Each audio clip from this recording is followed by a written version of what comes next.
আগের দিন মার্কেটিং কী করলাম আজকের ভিডিওতে সেটাই শেয়ার করা যাক।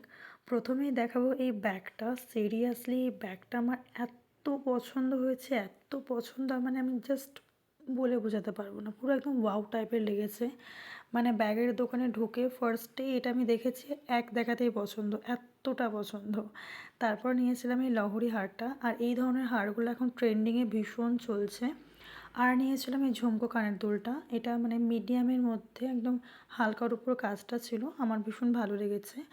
এই ধরনের হারগুলো না মানে এখন তো যেহেতু ভীষণ চলছে, বাট তাও আমি ডিজাইনটা এরকম পাচ্ছিলাম না খুঁজে, যাই হোক অনেক খোঁজার পর পেয়েছিলাম। আর এই ব্যাগটা জাস্ট ওয়াও। তারপর রুম থেকে বেরিয়ে ফ্রেশ ট্রেশ হয়ে আমি মায়ের ঘরে গেলাম। গিয়ে দেখছি মা এখানে একদম মুড়ি টুড়ি মাখিয়ে চপ টপ নিয়ে পুরো একদম বসে আমার জন্য রেডি। তারপর আমি গিয়ে বসলাম, তারপরে মা আমি খাওয়া শুরু করলাম। বাবা একটু পরে আমাদের এই মুড়ি পার্টিতে জয়েন করেছিল। আর এখানে চপ খেতে খেতে মা বলছিল চপটা খুব টেস্টি ছিল আর কি।